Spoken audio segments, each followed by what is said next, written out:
Hello, once again. This is To Infinite and Beyond, a Marvel Snap show by and for people who just love Marvel Snap. Today is November 6th. It is a Monday.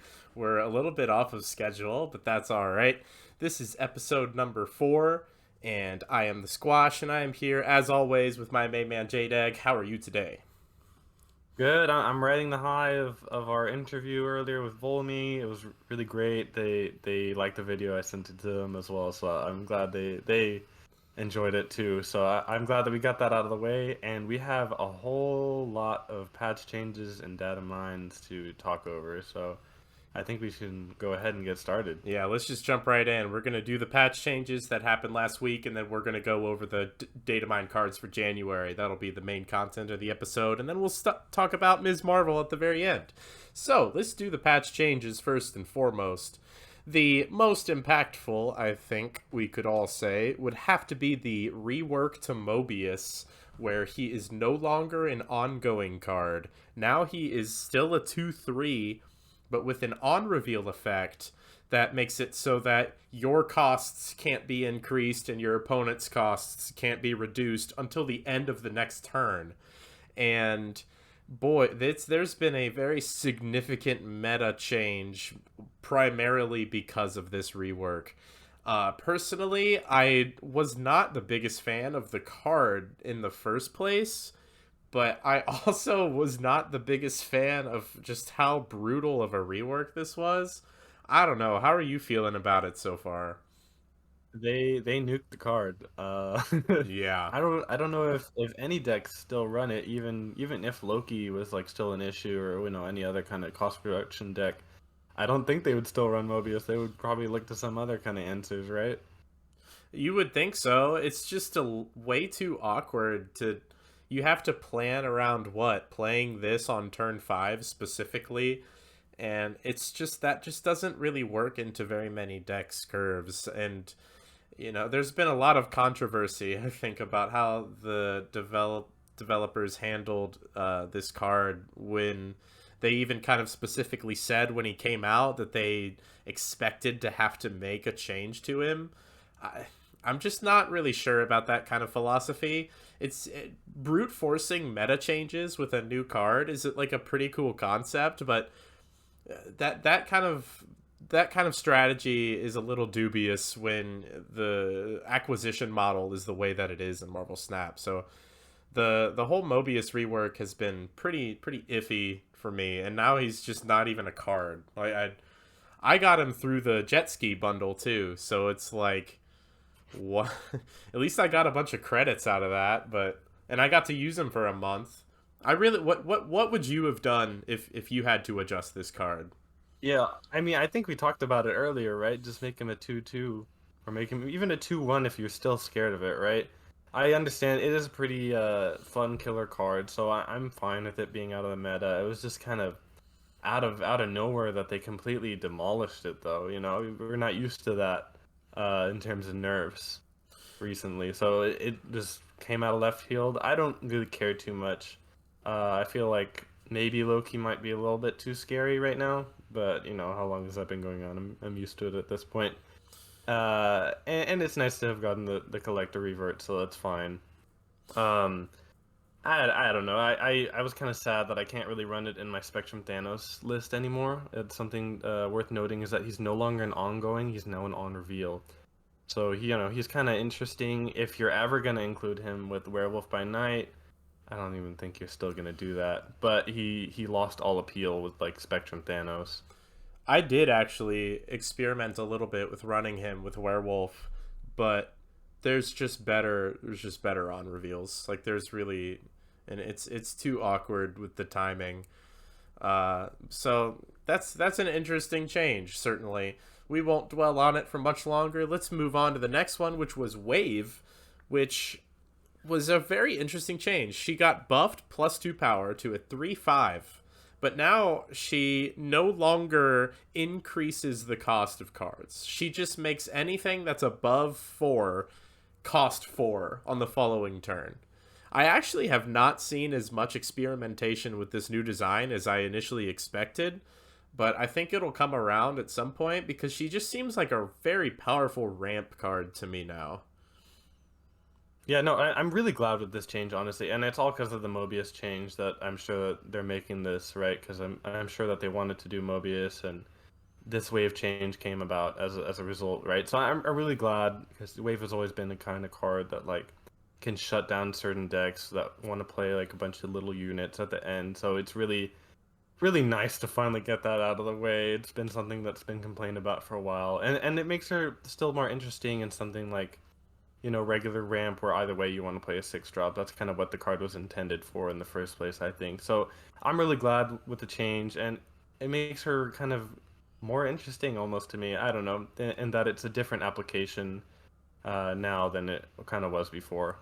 Yeah, it used to be like the decks that were including her, it's almost just pure upside. And because not only were you accelerating your own game plan, but you were also messing with your opponent's game plan. And I prefer this kind of design where it's more like a build your sandcastle rather than screw with your opponent's sandcastle kind of design. And they buffed her stats to compensate, which I think was a really smart move, and she's just a cool design. And I cannot get enough of this variant that you have of her from Ryan Gonzalez. Like, holy, that looks so good. I want that. So really cool change to wave. Let's go a little bit out of order of how it was presented here and talk about Sandman now, because I think that these two changes go hand in hand a little bit.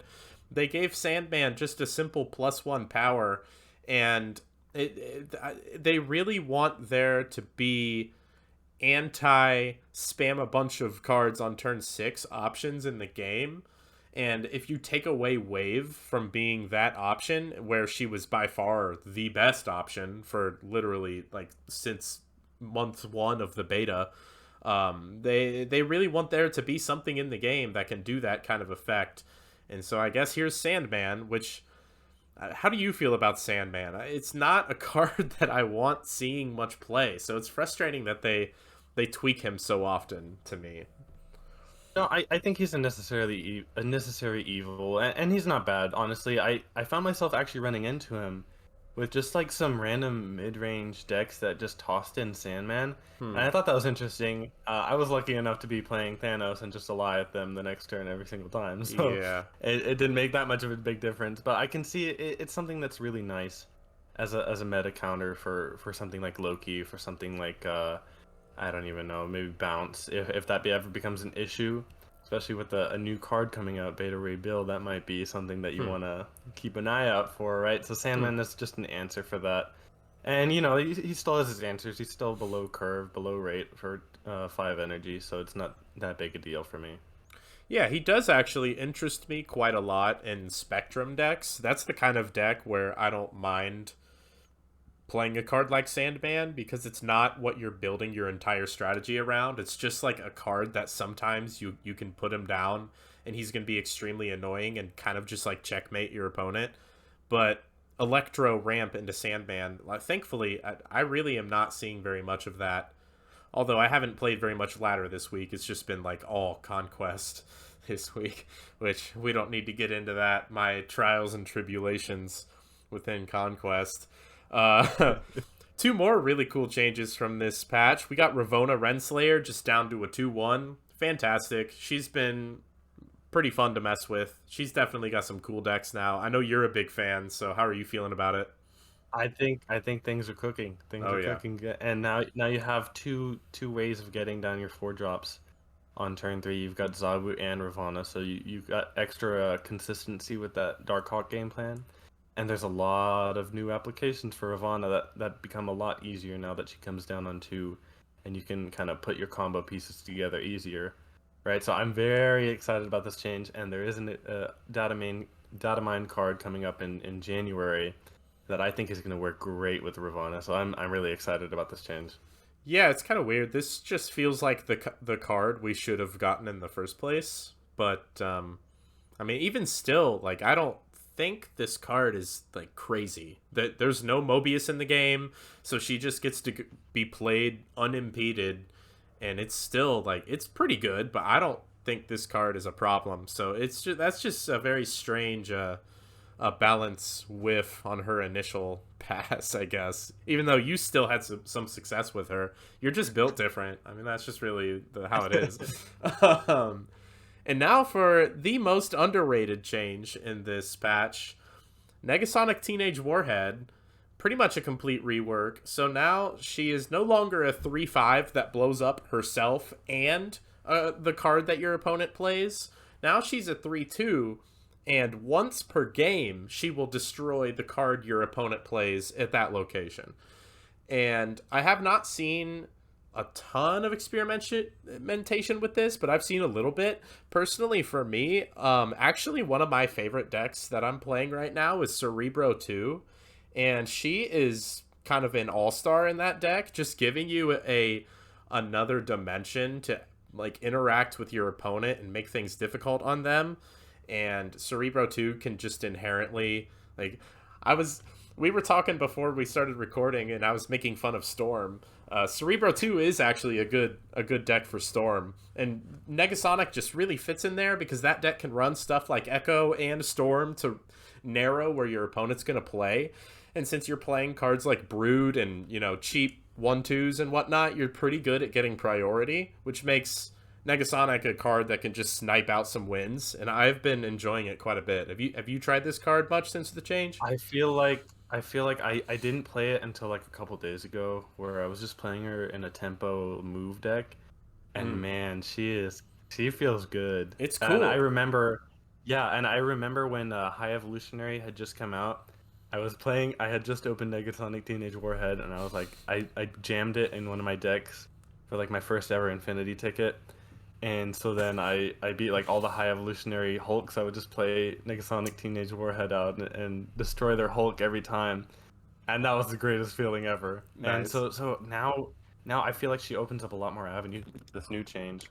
So what she does is she kind of helps you lock down the lane really well.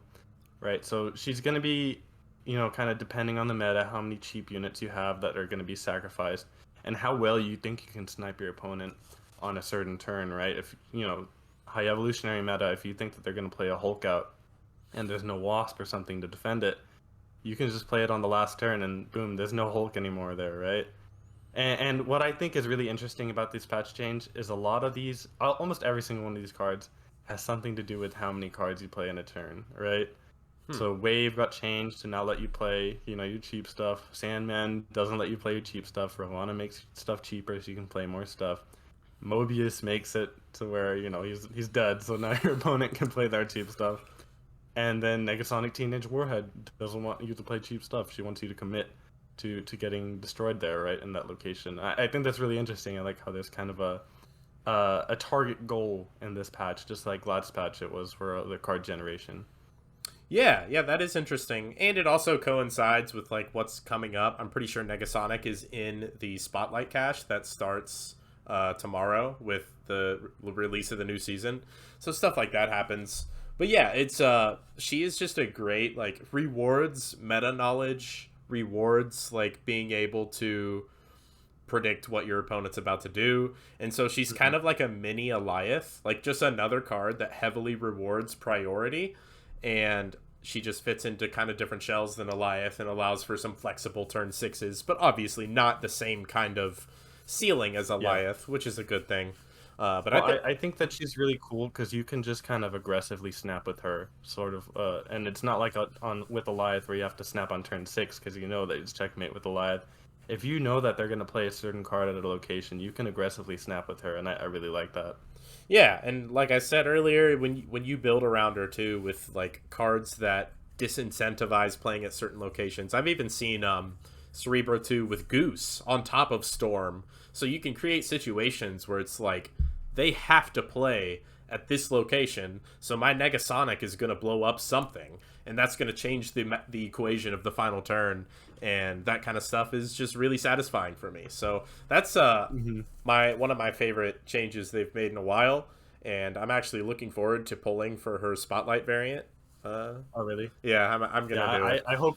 I hope other people don't catch on to how good she is, because man, it's gonna be frustrating when they snipe you back. Well, for now, I'm only playing it in Cerebro 2, but I do have to experiment with some other kinds of like move, like good stuff piles. I that Mhm. does interest me. All right, so let's talk about the data mine cards for in the future. You were gonna take these. Let's just do it. Yeah, so we've got Scar. He's gonna be our battle pass card, coming with an awesome Hulk and Silver Surfer variant. And so he's a 6 cost, 11 power that's gonna cost 2 less for each of your cards that has 10 or more power, right? And so there are surprisingly not that many 10 plus power cards that you would think, I should say. And so, but there are some pretty cool synergies, right? Because you can get this down to easily a 411, which is really good.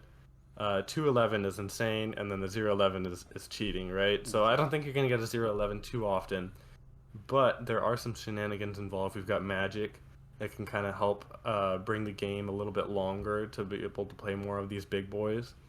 Right, so then maybe on turn 7 you can play a 5 drop plus a 2 cost Scar. Or maybe you even have a 0 cost Scar because on turn 6 you played some 10 power cards, right? So it makes it a lot easier to get those discounts on Scar. Hulkbuster was something that I thought was really interesting that people hadn't been discussing. Something you can do is like a Lizard plus Hulkbuster on 3 on top of it, and then all of a sudden on turn 4 you can play Scar, right? And that's not even if you don't if you don't want to, you can still wait on that Scar and play it later, and you just have the extra discount having used that Hulkbuster plus Lizard. And then lastly, you've got Atuma. I just use that as like a placement because there are currently 3 10 power 4 drops in the game. 4 if you count Namor, right? So you can play Zabu, you can into Atuma, Namor, Typhoid Mary, and so all those give you options on getting a cheap Scar easily, right? To where that's where it becomes more accessible, I should say, or easier to achieve that 0 cost Scar, and that also works pretty well with the Hulkbuster. You play your Atuma on one lane or your Namor, and then you just if you need the extra power, then you play your Hulkbuster, right? I think there's a lot of avenues with this card, and it's really interesting. I like it. Yeah, I can't wait for it. For me, I gave this 4 stars. I think that there's just that text box is just too powerful. Like the Marvel Snap community is gonna find a way to make this ridiculous, and that's just gonna be that. I don't see how this card doesn't become like a pretty staple build around, but not to the same extent as like Loki or Elsa or something. But I just see like Mm. at least a very good tier 2 deck is gonna have Scar, and Scar is gonna be like a star in the deck. So Yeah, extremely yeah, excited. The gameplay is just cool, and his season pass variant kind of rules. I like the look they're going for there. yeah. I know, and it's great because you just need one proc, and it's a 411. That's great. Especially if you can get that out on curve. Use Zabu plus a 10 power card on 3. You play your Scar on 4. That's a great curve to go into, right? You're feeling pretty good about yourself if you do that. Yeah, and I'm just extremely excited for more reasons to try and put stuff like Atuma into a deck. Just like forgotten cards that Mhm. like this is the kind of card design I'd love to see in Marvel Snap. It just breathes life into designs that people had written off. Even Namor. Like you Mhm. said Namor in this video, and it's not a meme. Like that is gonna be that I'm not saying that's like for sure gonna be how you build Scar decks, but like that's gotta be worth exploring because it's a very easy way to get a body in play Mhm. that discounts Scar. So this is an exciting card. I'm very glad he's going to be the season pass because if this had been like a series 5, I would definitely be going for it. So now everybody gets to enjoy Scar. So looking forward to that one big time. Let's see the next Yeah, one, Kyera. we've got Kyera. I I don't know think how to that's say it. it. Yeah, so she's coming out with a Hit Monkey and High Evolutionary, and then she's a 3 cost 4 power that says ongoing, your 1 and 6 cost cards can't be destroyed. And so I think this is really neat with Spectrum Thanos, because that all that deck wants is to not absolutely lose to Killmonger. Right? I felt when I was playing the deck, I felt like I was doing pretty well. But the second I ran into Destroy, it was unwinnable because they Killmonger you, and then you absolutely just lose all your Blue Marvel targets, all your Spectrum targets. And it's pretty neat because Kyra is also an ongoing, right? So she also gets buffed by your Spectrum. Something else that's neat is that, she kind of protects you from Shang-Chi as well, right? So you don't have to worry about that too. That's the obvious synergy is, you play Kyra, you play, whatever, 6-drop, you don't have to worry about Negasonic Teenage Warhead. If you have priority, you don't have to worry about Alioth, and there's so many different things that this can protect you from. Yeah, this is especially crazy and like high evolutionary where you want to protect like your Sunspot, your Misty, your Nebula, and your Hulk, right? Um, I love this card. I really, really like not losing to Killmonger. That's just one of the best things. And the fact that this is like a global ongoing effect, unlike something like armor that only protects the cards in one lane, is just phenomenal. I really see myself putting this in a lot of decks. I even really enjoy just like Khazar type gameplay. It's and how do you not put Kyera in that? It just seems incredible. So I'm super excited for this one as well. I don't see like meta staple or create super powerful new decks like Scar with this one, but this is for sure a card that I want. Did we see if she was data mined as series 4 or 5? Is she 5? I think they're all 5, but I think that's just a placeholder for now. Same thing with December, they're all 5. So hopefully they move at least one down. I should clarify that we're doing a star rating system now. For Scar, we did 4 stars.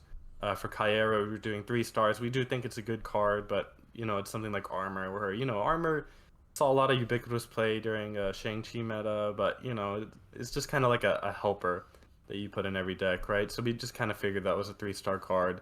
Maybe Kyra kind of goes into less decks, depending how prevalent Shang-Chi is. Yeah, but it could be good, and I like the card. It's great. I also like that it doesn't help Shuri, so I'm very happy with that. Yeah, it's really cool how they designed this in a way where it's like it doesn't help the decks that typically run armor, but it's still, you know what I mean. It's just really cool that I like how it's different. Yeah, exactly. It's not just an exact copy of armor. Yeah, that's great. And it's got some really cool variants in the Spotlight cache that week. I'm excited for the Hit Monkey, and I know a lot of people are a fan of like these comic book variants, so this high Evo will probably be pretty popular.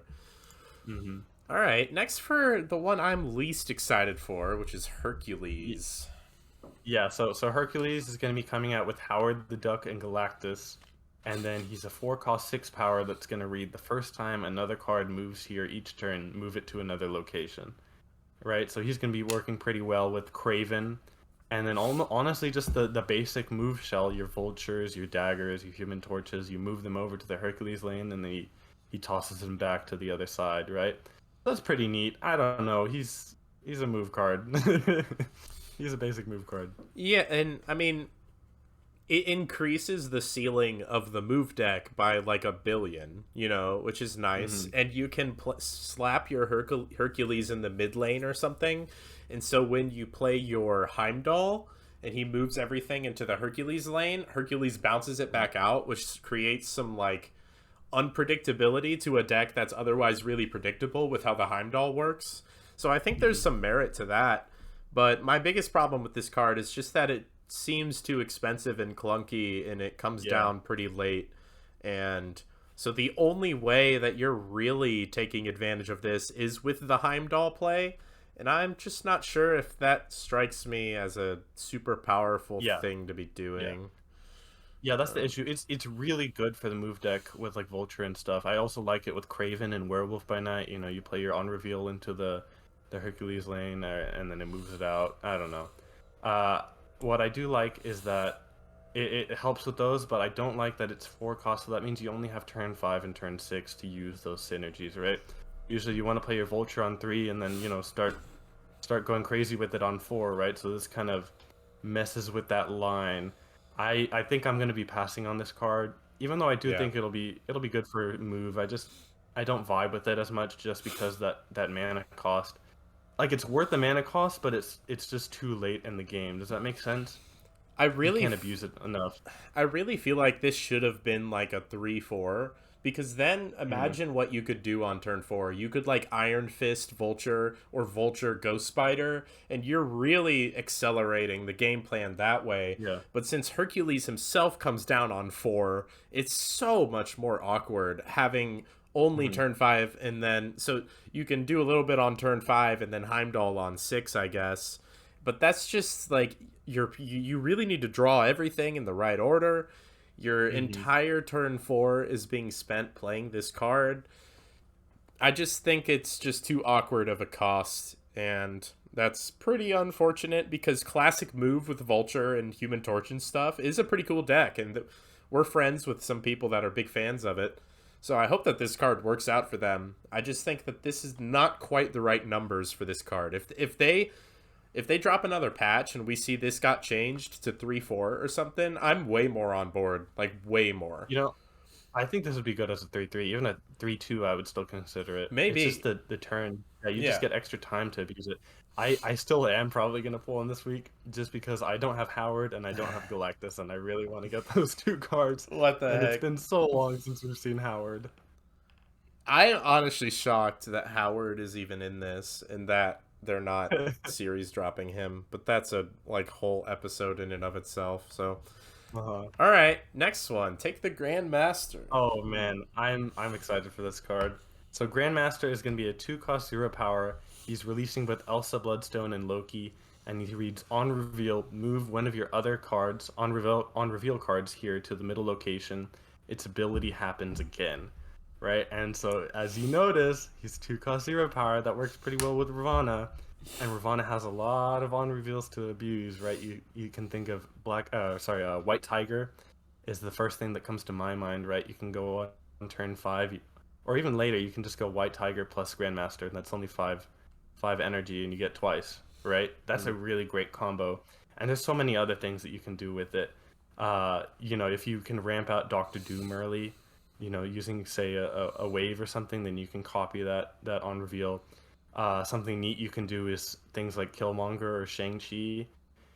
Say you're going against a Spectrum Thanos deck, they play some stones, you kill Monger, and then all of a sudden, turn 5, they play a million stones and other one-drops, and you still need to kill them, so you play the Grandmaster on it and reproc that on reveal, right? It's kind of like a mini Odin in that scenario, right? And so there's a lot of different things you can do with it. There's always going to be on reveal cards that you want to copy. It's almost like an absorbing man where you're doing it afterwards, so you can have to kind of go into that mindset when you're thinking about this card. Yeah, I mean the gameplay here is extremely interesting, and the way that he specifically targets in on reveal cards. So you can stack a lane with various different things, and if there's only one on reveal card there, you know what he's moving.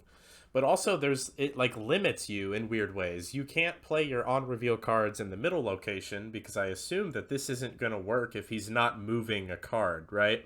So you need the Hmm. entire text box to happen. But there's still just like so many weird juke plays that this can make Hmm. happen. I even while you were talking about it, like Black Panther came to mind. You can kind of Hmm. just like shimmy over to the middle and suddenly you have a 5/16, and that's kind of interesting. There's just really weird plays that this can make. It's hard to imagine specifically what his deck builds will look like right now, but I Hmm. just feel like this text box unlocks so many weird shenanigans that I have a feeling it's going to be good. I just can't Yeah. like So yeah. yeah, you got to keep in mind it's like absorbing man, to where you have to play that on reveal first, and then play the Grandmaster after. The good thing is you don't Right, have to but play it immediately after. yeah, it can be later in the game on any Yeah, yeah. turn. So you can play your White Tiger on 4 with the Ravana, and then play your Grandmaster on 6, and that's no issue. But you do have to keep in mind that you have to play that on reveal first. So like Doctor Doom, you've got to ramp that out somehow first, right? And then on 6, you've got to make it worth it to be able to do Grandmaster plus 4-drop, for example, right? Sure. So you have to make sure that all this is worth it. And there are different interactions. Absorbing Man was used a lot because it was good on curve with Brood, for example, right? Grandmaster isn't going to be the same thing. You're Mm. moving it, and it doesn't have power himself, so he's going to want a higher value battle cry or on reveal. Yeah, and so it's one of the more interesting data mine designs I've seen. Like it just makes you Hmm. stop and think. Hmm. But no matter what, I'm pulling for this. I want to cook with it so bad. So Yeah. Yeah. If it flops, that's a bummer, but I will give it my darndest best shot. And I think his Spotlight variant is spectacular. I love it. Yes. So I will be going for that for sure. Whale things. I believe this is the last one of the Datamine cards. Let's hear it. No, there's one more after. Oh, okay. So we've got Meek, and so he's a 1-cost 1 power, releasing with Phoenix Force and Annihilus. He reads, after each turn, if you discarded any cards, gain +1 power for each and move. And so I should note, I tried to, on the left, have a little card that's, comes to mind when deck building and vary it up so where there's different avenues to look at. For Meek, I can only put discard cards. I can't think of anything else. I was thinking about Craven, I was like, man, this could be cool with Miles and the Craven build.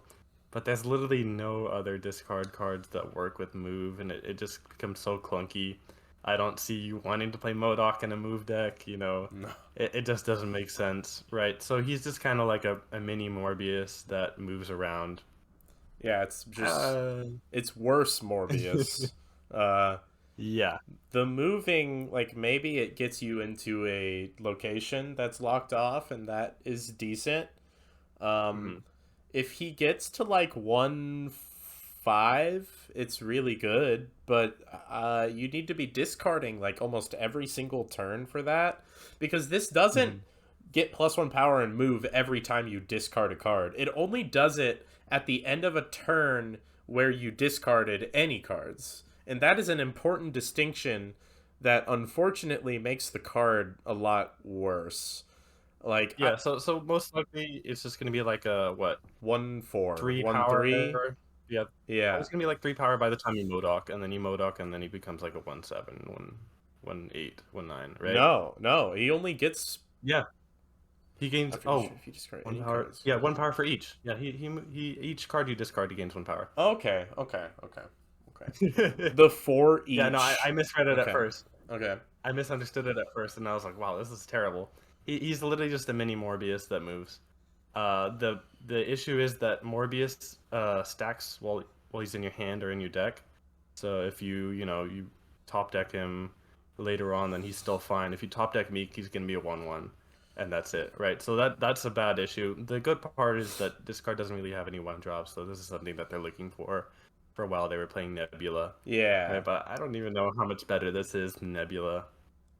It's slightly better than Nebula, and right now they're playing Blade, but like different purposes. Obviously, you want to slap this on turn 1 every single game. Blade, you don't necessarily want to play turn 1 unless your hand lined up for it. Yeah, I mean it goes in one deck. That deck is already tight on space, so I don't know what the cut is right now, but surely this is worth it. And redundancy is good, so this is a buff to a good deck, and that's fine. I don't know if I will go for this card, but maybe. I do like his Spotlight variant. It looks really nice. But yeah, there's not much else to say about this one, right? Like, it's pretty good. If I have the extra spotlights, I'll go for him. If not, it's just a filler card for discard. I don't even think it's necessary. If you can't get it, you can still play the deck, right? I bet you can. Yeah. It's a nice buff, Yeah.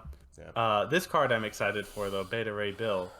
So he is a 4-cost 5 power, releasing with Werewolf by Night and Nebula. And so he reads, on reveal, shuffle Stormbreaker into your deck. And so Stormbreaker is kind of like Mjolnir from Thor. It's a 0-cost 1 power, I should note. And it says on reveal, double Beta Ray Bill's power. So end result is Beta Ray Bill is going to be 10 power, just like Thor if you play the Mjolnir.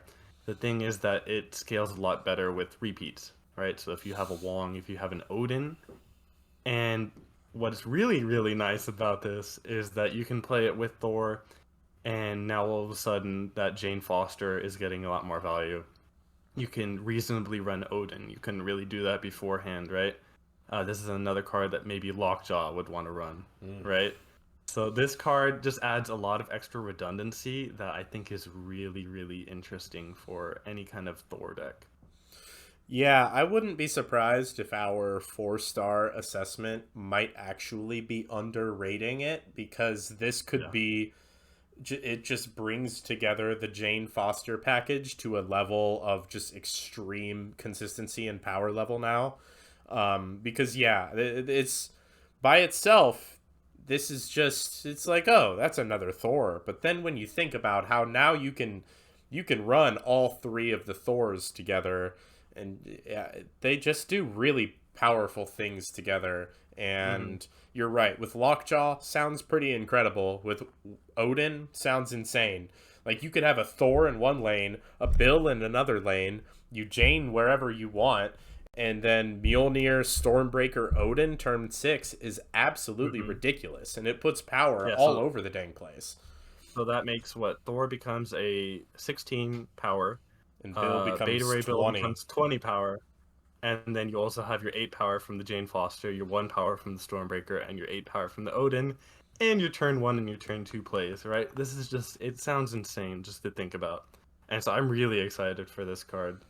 Yeah, and it's a cool, like, I didn't really know who Beta Ray Bill was, but I asked one of my buddies who's a big Marvel guy, and he was very excited to see that this is coming to Marvel Snap. And he's a cool, like, foil for Thor, so it's very interesting how they designed this to be like an alternative Thor. And this is definitely up there. I'm a little bit more excited for Scar than I am for this, because I feel like I've already played this deck. This is just making a deck better, whereas I think Scar creates brand new stuff. But this still looks really fun to me. I do enjoy playing zero cost cards, of course. And Hit Monkey stuff could be in there too. We'll have to see if it's like a Hit Monkey angle or an Odin angle. Or you got Werewolf too, right? Werewolf, of course, works pretty well with the hammers. That makes right. So there's a lot of avenues, and I'm really excited. You can play your Grandmaster to copy the hammer as well. Yeah. And so Beta Ray Bill doubles a lot better than Thor does on repeating the hammer, and even repeating the hammer on Thor was already really good. It was, right? And so my question is, do you think we're gonna play Beta Ray Bill in any kind of like non-Thor deck? I don't think so, right? It's always gonna be with Thor. It's gonna be with Thor. Yeah. Yeah. Yeah. He's always gonna be paired with Jane, at least. Like you pretty much have to. But there are, like, Hitmonkey, Lockjaw, Odin, like, there are different angles to take that, but you are, like, there's 3 cards at least that go together when you're playing a Beta Ray Bill deck. Yeah, for sure. Yeah. For sure. It sounds very powerful. Honestly, I should have given this a 5 stars. I don't know what I was doing. It does seem like a reasonable 5-star evaluation, just because its package is already pretty good, and we know that in the meta, like, across Marvel Snap history. So yeah, this big one to look forward to for sure. But in the more immediate future, in a little over 24 hours from now, we will have the switch over to the new season, and with that, as usual, will come with a new season pass card, Ms. Marvel. She is a 4-cost, 5-power card with ongoing adjacent locations where your cards have unique costs have +5 power. So what that means is, let's say you play Ms. Marvel in the middle. On the left, you have 2 Raptors. Well, Ms. Marvel does not buff that lane because both of the Raptors are 1-cost cards. But if your right location has, like, say, Iceman, Jeff, and, I don't know, like, Thor. Darkhawk. Sure, yeah, that's a 1, 2, 3, and a 4. They're all unique costs. Ms. Marvel's going to give that lane +5 power. So obviously, you know, should clarify just real quick. So it's for each lane. So if I have a Thor on the left and a Storm on the right, it's still gonna work in both lanes. And it's pretty cool because this is a Doctor Doom on 4. And I know Squash and I were debating this before the show quite a bit, because he doesn't like the card, and I really like the card. I think she's just gonna be a good stuff card where you're gonna have to dodge all these ongoing techs, right? But even if one lane gets blocked off, she's a 4-cost claw, right? Where you're getting 5 power in one lane and 5 power in the other lane, kind of similar to how claw splits it, right? Well, the problems that I have with those evaluations, like, it's not a Doctor Doom on 4 because Doctor Doom puts, like, permanent power in play, whereas with Ms. Marvel, there's a lot that can go wrong. In fact, there are way too many things that can go wrong. There can be junk, there can be ongoing cost effect things happening. They can switch a location and something pops up that screws you over, like Legion or a Reality Stone can cause all kinds of havoc. I think Echo is going to be an extremely powerful card that I'm going to be putting in a lot of decks. You're just going to lose to Rogue over and over, and it's going to feel awful. And it doesn't quite... It's not as good as a Claw, because the reason Claw sees play, basically, is in Professor X decks. Are you going to play Professor X in your Ms. Marvel deck? I mean, I guess you could try. I have been considering it, because it is an ongoing... You can think about, some kind of Spectrum deck, maybe even Onslaught is kind of juicy to think about, right? I think that there's a lot of avenues. This is just a big old Mr. Fantastic, a 4-cost Doom, a 4-cost Claw. It's going to be insane. I can already see it. There's a lot of different ways that you can abuse it with something like Storm. If you go to the next slide, actually, we have a deck that I'm excited to try. Squash didn't like it. He didn't approve. He thinks we should play Darkhawk with it. Yep. But I wanted to make something fun with Storm, and so I have Nebula, Spider-Ham, Luke Cage, Zabu, Jeff, Storm, Man-Thing, Miss Marvel, Iron Lad, Gamora, Alioth, and Doctor Doom. And I think this is going to be a really fun deck to use. I mean, to me, it just looks like a worse Darkhawk deck. Like, you're just playing the Zabu package without Darkhawk for no reason. And you're not running, like, staples like Werewolf by Night just because. I don't know. The reason that the Darkhawk package makes so much sense to me here is because you just naturally get the Korg and the Rockslide in there, which are fantastic cards with the Werewolf, and it just all fits together like that. And I'm already playing an extremely similar deck, and it just seems like a pretty easy slot in for Ms. Marvel. But I don't really intend to play that deck very much, because I just know there's going to be ongoing tech everywhere. And so not only are people going to destroy my Ms. Marvel, they're going to destroy my Darkhawk too. So I'm just going to play decks that are not weak to ongoing next week, I guess, and see what happens. I've just played Marvel Snap since the beginning, and I know what people do. When a brand new card that looks powerful comes out, every single person puts cards that destroy it into their deck in some capacity. Every single person that owns Echo is going to have Echo in their decks, and it's not going to be pretty. The season pass cards are best when they're like they're universally applicable, or they like fly under the radar a little bit. Whereas I think this one has some hype around it, and it's gonna be a brutal first few days at least for this card. It's the kind of card that will be best when it's like not the most recent, most known thing. You know what I mean? Give it some time. Yeah. Maybe Ms. Marvel works out a bit, because the power ceiling, like, yeah, you're right. If you do get your 415 off, that's crazy. Obviously, that's really a lot of stats for the cost. So I'm not saying the card is completely dead on arrival. I just think that at least early on, it's going to be counters everywhere, and it's going to suck. It's going to suck. Yeah. I think you've been scarred too much by tech, man. You've been hurt. That's what Marvel Snap players do, man. It's crazy. The number of Shang-Chi's. I think that this is going to be a card where, it's going to warrant the meta, including a lot of ongoing tech, and that's going to be really frustrating. But when you don't run into that ongoing tech, it's going to be incredible, in my opinion, right? I think it's going to be a really, really great card that's just, you can toss into most decks that don't play, vomit out a lot of 1-cost cards or 2-cost cards, right? Because that's all this is really, really asking. If you want to really further abuse that, then you can use something like Storm. You can use something like an Orca in one lane where you might want the extra power. And there's just so many different avenues to do with this. I feel like it's a flexible card, and I think it would be at the level of Elsa and Loki if there weren't the option to tech. For Loki, when Loki released Elsa as well, there wasn't really any way to tech against it, and so that's why I think that those cards were five-star cards. I think Miss Marvel is going to be like a 4-star card, just because there's the option to tech against it, and that's going to ruin your day.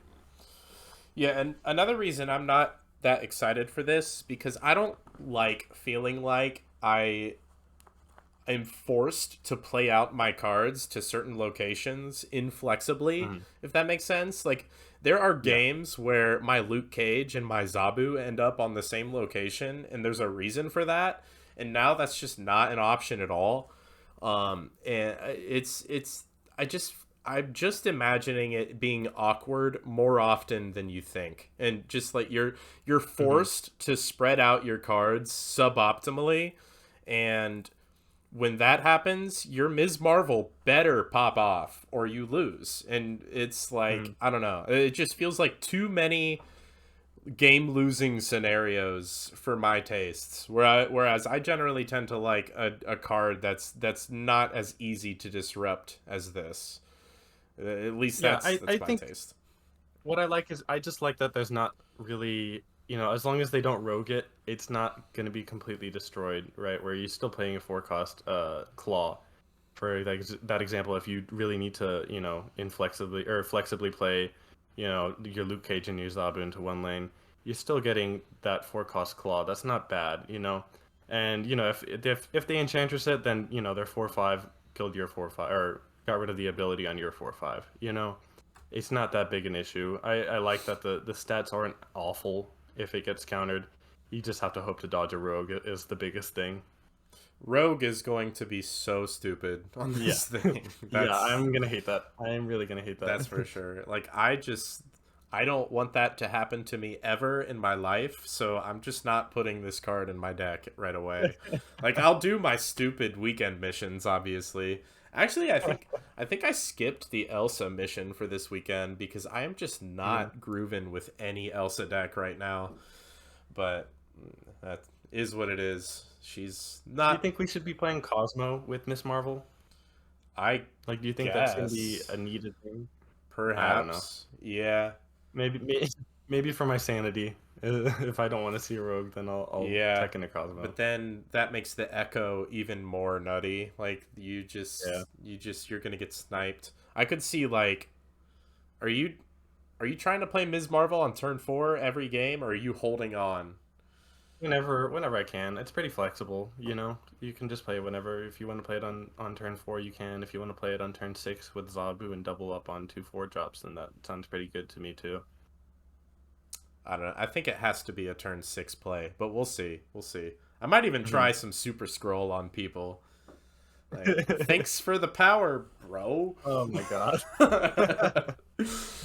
All right. Well, that is going to do it for this episode of Two Infinite and Beyond. We're at 48 minutes. I told you we Oh had my god. plenty of content. Good Yes, lord. we did. We're just too good at talking Jeez. about this stuff. All right. Mhm. Well, as always, thank you to everyone for watching. This has been episode 4. We apologize for the inconsistent recording schedule. That's just busyness. And the Volmy interview was the main thing. Mhm. I think we're going to get back on like Saturday morning uploads Yeah. moving forward, and that should be pretty Yeah. sustainable. So, again, thank you to everyone. And this has been Squash and Jdeg signing off. We'll see you all next time. Your mic And it was about to fell? fall a second time. Yeah, you didn't see it? Well, I saw it and I heard something happen, and I just chose not to address it. Yeah, I put it back real quick. I was really quiet about it. what And a then it was like starting to slide down later too, and I was like, oh shit, and I fixed it real quick. what a clutch save.